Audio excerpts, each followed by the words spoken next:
Welcome back to the online classes of Marwar Shikshan Sansthan. अब तक हम लोग टेंस के बारे में देख चुके हैं। दो प्रकार के टेंस अपन ने देखे थे, एक तो प्रेजेंट सिंपल टेंस और एक प्रेजेंट कॉन्टिन्यूअस टेंस। इसी प्रेजेंट टेंस का तीसरा रूप अपन आज देख रहे हैं और वह है प्रेजेंट परफेक्ट टेंस। देखिए, दिखने के अंदर यह टेंस आपको लगेगा कि जैसे पास्ट टेंस का है, लेकिन कुछ एक फीचर्स इस प्रकार की हुआ करती जो आपको ये बता देती है कि ये जो टेंस है ये वास्तव के अंदर पास्ट टेंस नहीं होकर के परफेक्ट टेंस है। देखिए, हिंदी के अंदर कोई भी वाक्य आए इसके अंदर तो पहचान ध्यान में रखनी चाहिए अपने को। क्रिया के अंत में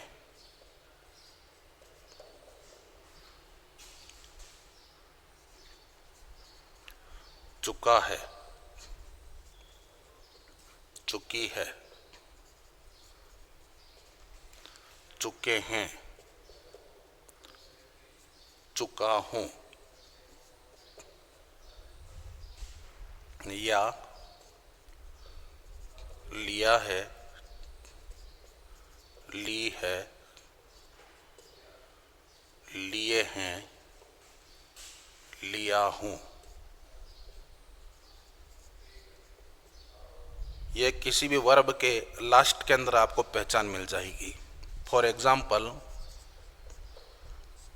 छोटा सा के एग्जाम्पल लेते हैं, बहुत इजी सा, कि मैं अपना गृह कार्य पूरा कर चुका हूं। वाक्य को पढ़ेंगे तो ऐसा लगेगा कि जैसे ये पास्ट टेंस की बात बता रहा है। हालांकि दिया गया काम इसके अंदर पास्ट के अंदर हो गया, लेकिन इस टेंस की विशेषता क्या है कि यह बताता है कि काम तो पूरा हो गया, लेकिन उस किए गए कार्य की जो उपस्थिति होती है वह एट प्रेजेंट दिखाई जाती है। जैसे मैंने अपना गृह कार्य पूरा कर लिया है या मैं अपना गृह कार्य पूरा कर चुका हूं। इसका मतलब है कि गृह कार्य को पूरा करने का काम तो हो गया, लेकिन उस गृह कार्य की प्रेजेंस अभी भी अपने को दिखाई जाती है। वर्ब की अपन बात करते हैं, इसके अंदर किस प्रकार की वर्ब लगती है। तो सबसे पहले अपन वाक्य का स्ट्रक्चर देखते हैं किस प्रकार का होगा। सबसे पहले अपने को सब्जेक्ट लिखना है। हेल्पिंग वर्ब के रूप के अंदर अपने को हैज और हैव का उपयोग करना है। यदि वाक्य नेगेटिव रहेगा तो अपन यहाँ पर नोट लगा देंगे। और मेन वर्ब की हमेशा थर्ड फॉर्म का उपयोग इसके अंदर किया जाता है। उसके बाद में ऑब्जेक्ट लिखना है और उसके बाद में अन्य शब्दों को अपने को काम में लेना है। सब्जेक्ट के अनुसार ही अपन हेल्पिंग वर्ब का उपयोग करते हैं। तो अपन देखते हैं कि यदि सब्जेक्ट अपने पास में आई, वी, यू, दे या फिर प्लूरल नाउन हो,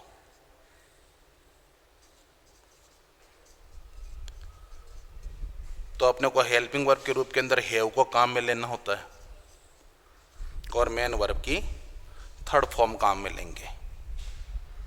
और यदि सब्जेक्ट ही, शी, इट या सिंगुलर नाउन हो तो अपने को हैज और मेन वर्ब की थर्ड फॉर्म को काम में लेना है।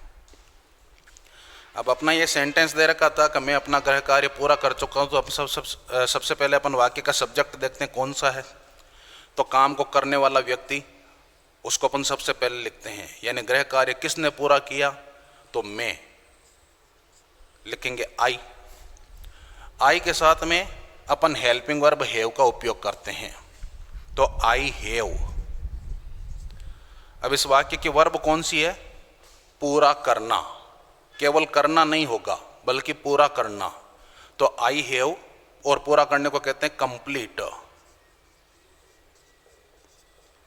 थर्ड फॉर्म लगा देंगे तो ईडी साथ में और लग जाएगा, तो आई हैव कंप्लीटेड। इसके बाद में वाक्य का ऑब्जेक्ट देखते हैं। तो पूरा कर चुका हूं, सवाल पूछा क्या पूरा कर चुका हूं, तो जो उत्तर आएगा वह है इस वाक्य का ऑब्जेक्ट कहा जाएगा। यानी अपना गृह कार्य। यहाँ अपना के लिए सब्जेक्ट के अनुसार अपने को पजेसिव फॉर्म काम में लेनी होती है।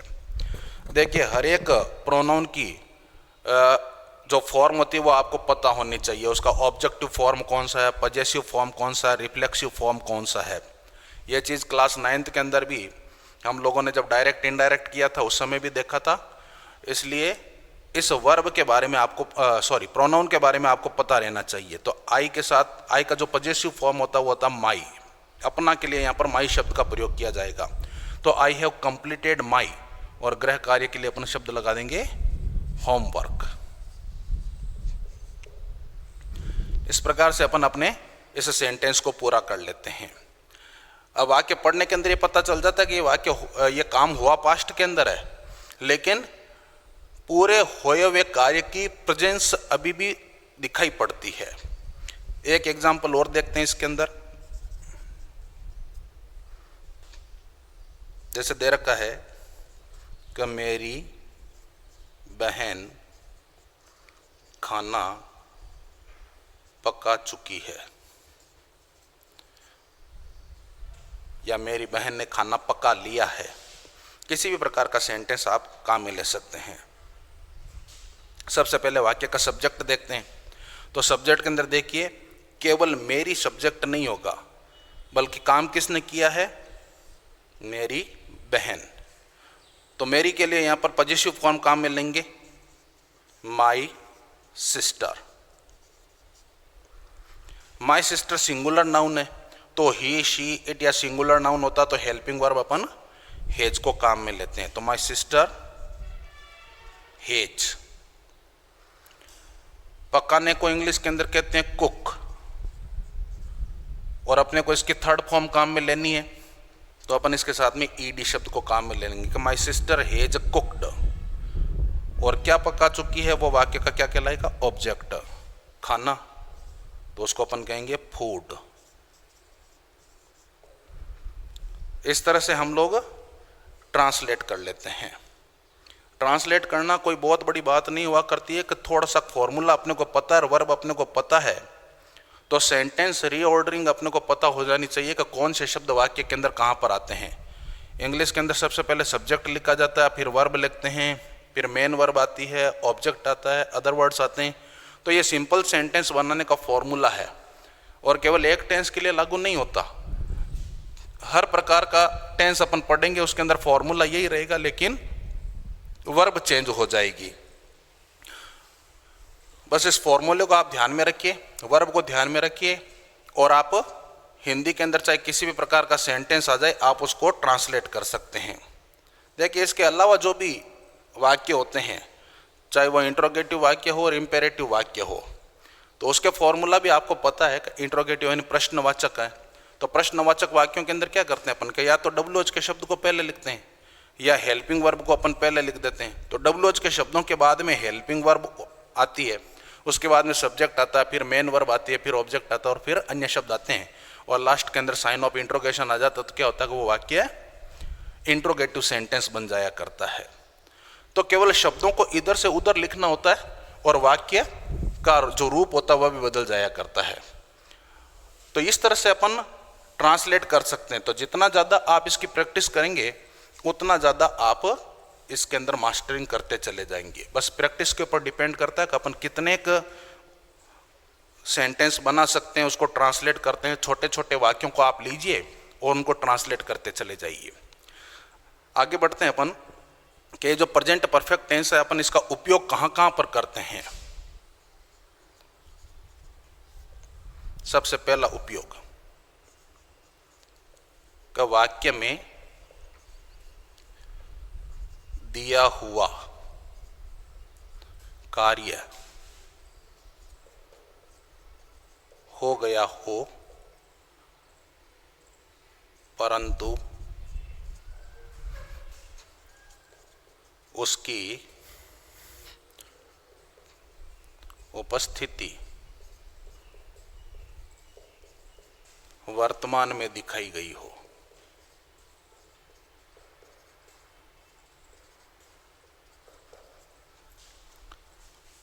वाक्य में दिया हुआ काम तो हो गया, लेकिन उसकी प्रेजेंस एट प्रेजेंट दिखाई देती है। फॉर एग्जाम्पल,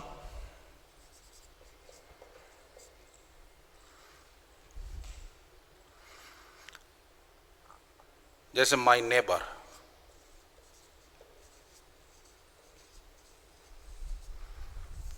खाली जगह दे रखी है, ब्रैकेट में दे रखा राइट 2 books बाय नाउ। एक एग्जांपल और इसके अंदर देख लेते हैं साथ में ही।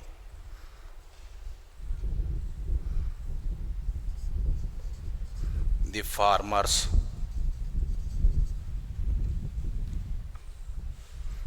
खाली जगह दे रखी है sow seeds in the farm. अब इन दोनों वाक्यों को जब आप पढ़ेंगे तो ये पता चल जाएगा इसके अंदर कि इसके अंदर दिया हुआ काम हो गया, लेकिन उस दिए गए काम की जो प्रेजेंस है वो अभी भी दिखाई पड़ रही है। माई नेबर खाली जगह दे रखा राइट 2 books बाय नाउ, मेरा पड़ोसी अब तक 2 किताबें लिख चुका है।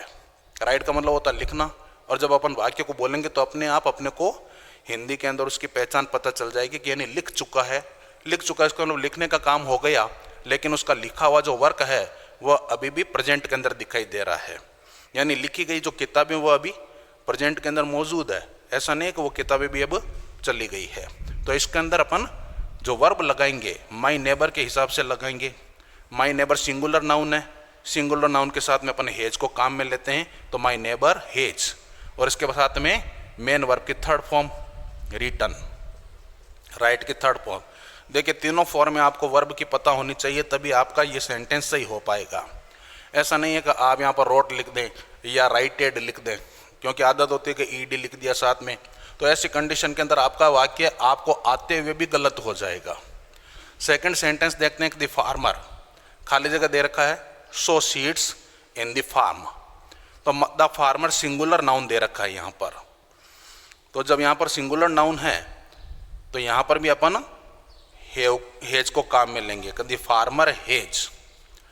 यहाँ पर शो की थर्ड फॉर्म आपको पता होनी चाहिए, तो इसके अंदर तो अपन ईडी लगाएंगे, थर्ड फॉर्म बन जाएगी, सेकंड फॉर्म भी बन जाएगी। तो the farmer has sowed seeds in the farm, यानी किसान खेत में बीज बो चुका है।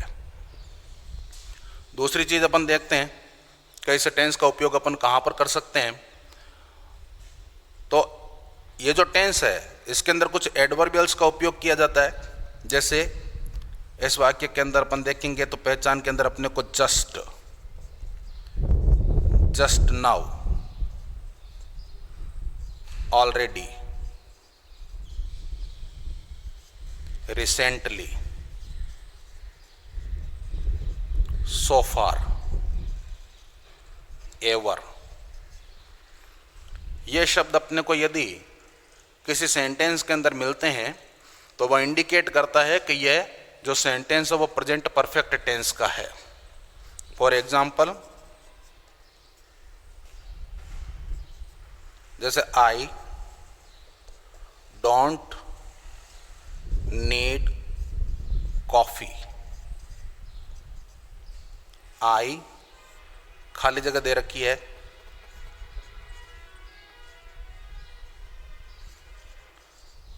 Already take T. तो भले ही पहला वाक्य प्रेजेंट सिंपल टेंस के अंदर दे रखा हो, लेकिन दूसरे वाक्य को यदि अपन देखेंगे तो इसके अंदर क्या दे रखा है, ऑलरेडी वर्ड का उपयोग कर रखा है। इस ऑलरेडी वर्ड का उपयोग कर रखा तो एक जगह खाली जगह इसके पहले दे रखी है, एक बाद में दे रखी है। तो ऐसे के अंदर अपने को हेल्पिंग वर्ब जो होती है वो पहले ब्लैंक के अंदर लिखनी है और मेन वर्ब को अपने को सेकंड ब्लैंक के अंदर लिखना होता है। तो आई डोंट नीड कॉफी, यानी मुझे कॉफी की आवश्यकता नहीं है।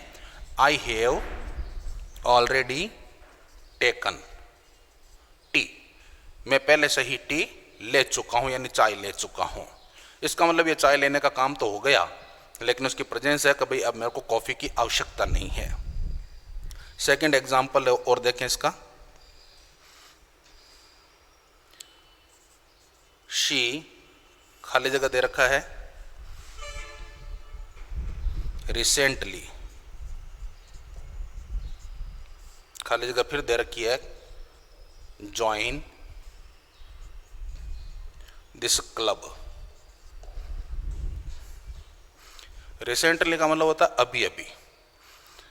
देखिए सी, फिर खाली जगह दे रखा है रिसेंटली, फिर खाली जगह ज्वाइन दिस क्लब। तो रिसेंटली शब्द का प्रयोग यदि वाक्य में किया गया है तो प्रेजेंट परफेक्ट टेंस की वर्ब लगाएंगे। सी के साथ में अपन हेल्पिंग वर्ब के रूप के अंदर हैज को काम में लेंगे कि सी हैज रिसेंटली, और ज्वाइन की थर्ड फॉर्म अपन काम में लेंगे ज्वाइन दिस क्लब, यानी उसने अभी अभी इस क्लब को ज्वाइन किया है। तीसरा अपन एक रूल और देखते हैं कि इसके अंदर एक रिपीटेड एक्शन को बताया जाता है।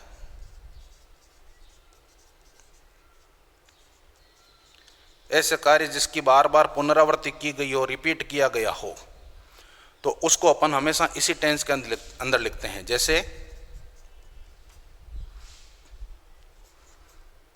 आई, खाली जगह दे रखा है visit this place many times।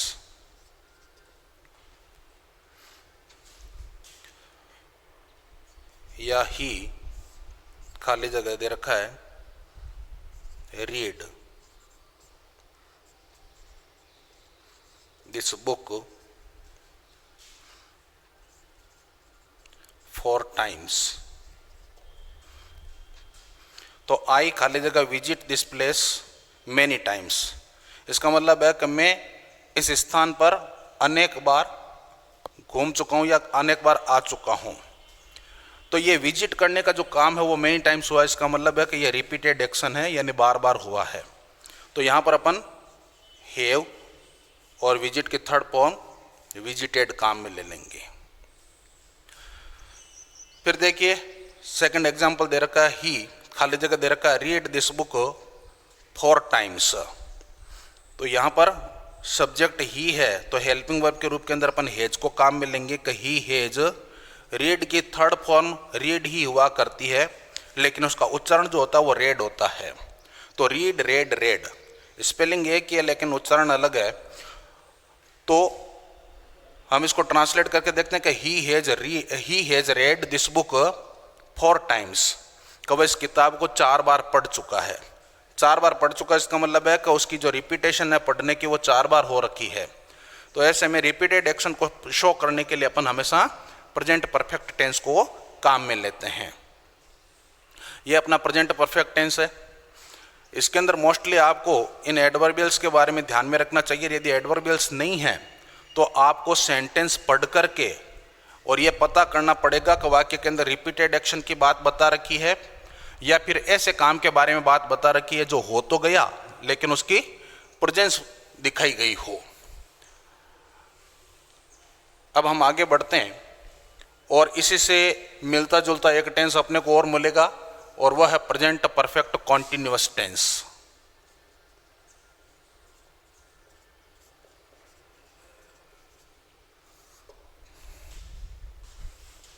Present perfect continuous tense दिखने में आपको एकदम प्रेजेंट कॉन्टिन्यूअस टेंस की तरह दिखाई पड़ेगा, लेकिन दोनों के अंदर एक माइनर डिफरेंस हुआ करता, वो आपको ध्यान में रखना चाहिए।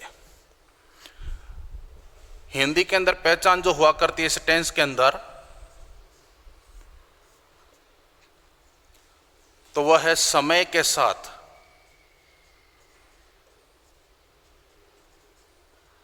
रहा है, रही है, रहे हैं, रहा हूं या हुआ है, हुई है, हुए हैं, हुआ हूं। सेम पहचान दे रखी है जो कि प्रेजेंट कॉन्टिन्यूअस टेंस के अंदर होती है, लेकिन फर्क इतना है केवल इसके अंदर कि इसके अंदर समय दिया हुआ रहता है और प्रेजेंट कॉन्टिन्यूअस के अंदर टाइम नहीं दिया जाता। उसके अंदर टाइमिंग इसलिए नहीं दिया जाता क्योंकि उसके अंदर तो जो काम होता है वो at the time of speaking हुआ करता है और इसके अंदर the work began some time before but still continue, यानी काम पहले शुरू हुआ और अभी तक चल रहा है, इसलिए इसको प्रेजेंट परफेक्ट कॉन्टिन्यूअस टेंस कहा जाता है। फॉर एग्जाम्पल,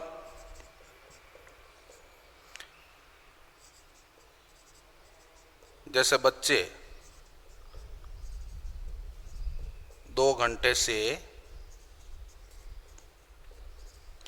क्रिकेट खेल रहे हैं।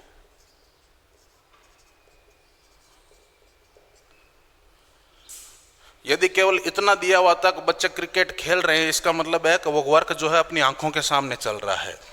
लेकिन काम तो इसके अंदर भी आंखों के सामने है, लेकिन इसके अंदर एक टाइमिंग दे रखी है कि वो 2 घंटे से क्रिकेट खेल रहे हैं। इसका मतलब खेलने का काम 2 घंटे पहले शुरू हुआ, लेकिन वो अभी तक भी चल रहा है। वर्ब अपन देखते हैं इसके अंदर किस प्रकार की लगती है। सबसे पहले अपने को सब्जेक्ट लिखना होता है वाक्य का। हेल्पिंग वर्ब के रूप के अंदर हेज या हैव का उपयोग किया जाएगा। बीन, देन मेन वर्ब के आईएनजी फॉर्म, फिर ऑब्जेक्ट, देन अदर वर्ड्स। अब हेज और हैव का उपयोग अपन कहाँ पर करते हैं, ये अपन ने प्रेजेंट परफेक्ट टेंस के अंदर देखा कि यदि आई, वी, यू, दे या प्लूरल नाउन दिया हुआ हो, तब क्या करेंगे, हैव के साथ में बीन का प्रयोग और मेन वर्ब की आईएनजी फॉर्म का उपयोग किया जाएगा।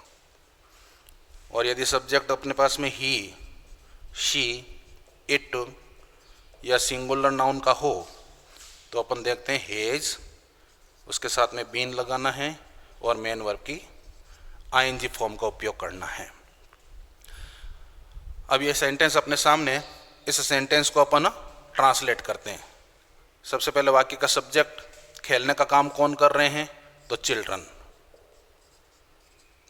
चिल्ड्रंस नहीं करना है, एस लगाने पर भी ये वाक्य, ये जो वर्ड है ये गलत हो जाता है, क्योंकि चिल्ड्रन अपने आप के अंदर प्लूरल वर्ड है, उसका सिंगुलर केवल चाइल्ड हुआ करता है। तो चिल्ड्रन, चिल्ड्रन प्लूरल नाउन है, इसलिए इसके साथ में अपन हेल्पिंग वर्ब लगाएंगे have been. Children have been. इसके बाद में अपने को मेन वर्ब की आईएनजी फॉर्म लगानी है, तो मेन वर्ब है खेलना, तो प्लेइंग। उसके बाद में अपने को ऑब्जेक्ट लगाना है, क्या खेल रहे हैं, क्रिकेट। अदर वर्ड्स दे रखा है। अदर वर्ड्स का मतलब है कि यदि इसके अंदर टाइम और प्लेस की कोई बात बता रखी है तो वो अपने को लिखनी है।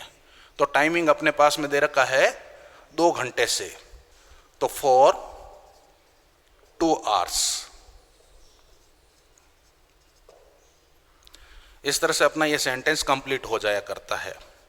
इस टेंस का अपने को एक ही रूल ध्यान में रखना है, इसलिए उसका यूज मैं यहां पर बता देता हूं कि यदि वाक्य में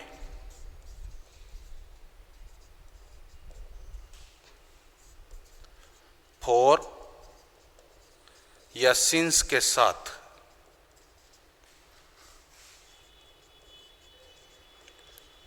समय दिया हुआ हो और कार्य के जारी रहने की बात बताई गई हो।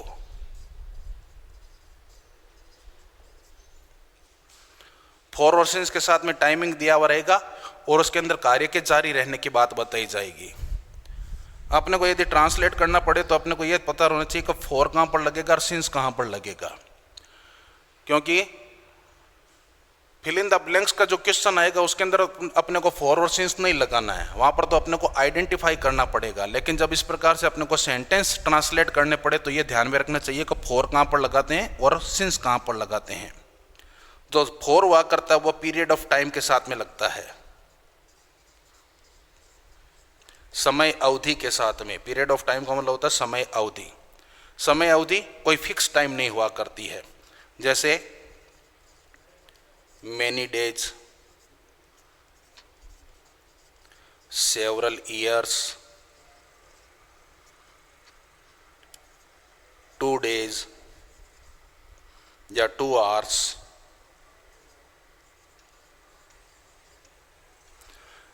ये पीरियड ऑफ टाइम कहा जाता है, ये फिक्स नहीं है। और सिंस का उपयोग जो होता है वह पॉइंट ऑफ टाइम के साथ में किया जाता है, जिसको अपन समय बिंदु कहते हैं। और इसका उपयोग किसी न किसी सन के साथ में करते हैं, जैसे सिंस 2020। कोई महीने का नाम दे रखा है सिंस जुलाई, कोई डेट दे रखी है जैसे 11 जुलाई। दिन की जो समय अवधि होती है वह भी पॉइंट ऑफ टाइम कही जाती है, जैसे मॉर्निंग, इवनिंग, नून। जीवन की जो अवस्थाएं होती है वो भी पॉइंट ऑफ टाइम कही जाती है, जैसे चाइल्डहुड, यूथ या यंग एज।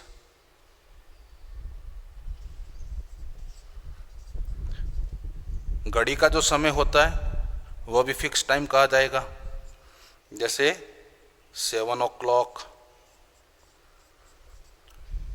तो फिक्स टाइम और पीरियड ऑफ टाइम के बारे में अपने को पता होना चाहिए। अब अपन एक एग्जाम्पल और देखें इसका।